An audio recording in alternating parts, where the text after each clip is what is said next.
is no community-to-community transmission. All 4 cases were people who were in quarantine and come off planes, which is positive news in terms of containing the spread from a community-to-community transmission. And as we ease restrictions, it's more important than ever before for us to be vigilant. Even if you're out and about for recreational purposes, please maintain that social distancing. Please know that the virus is as deadly, as contagious as it's always been, and that we have to live in a COVID-safe environment forevermore until there's a vaccine or until there's a cure, which all the health experts suggest is still some time away.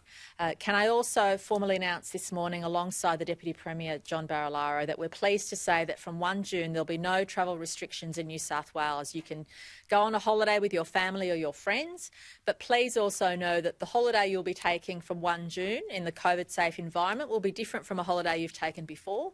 Please take extra care in planning ahead, booking online, and making sure that you keep away from large crowds and protect your friends and your family as you're holidaying. We want people to enjoy themselves, to feel free, but at the same time, please know that nothing we do is the same during a pandemic. You have to assume that you've got to book ahead, think about opportunities to enjoy the different environment in perhaps a different way you would have traditionally, but also please make sure you're safe. And also from that date, many of our cultural institutions, our art galleries, our museums, our libraries will also be able to open their doors. But again, they will have special qualifications. It might involve having a special time to allow those most vulnerable to use the facilities. It does mean booking ahead, but it also means making sure that you leave a record if you're visiting one of those places, so that if something happens unexpectedly, if there is a case, we can follow up very quickly.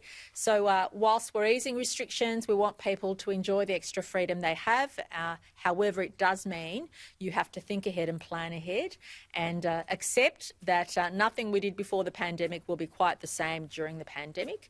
So whilst it's good news, please treat the good news with caution, be extra organised, plan ahead, book ahead, do things online, and as far as possible, make sure that you keep your family safe and those around you safe. So whilst it's great news for people across the state, and of course New South Wales is always open to welcome people from other states. We intend to keep our borders open. We think that's best for New South Wales, but also best for Australia.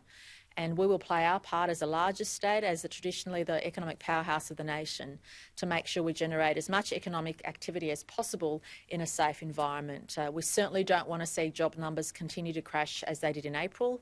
We want people to feel encouraged and hopeful about the future, but we also want people to be realistic in that a COVID-safe environment will look and feel very differently to what it did before the pandemic.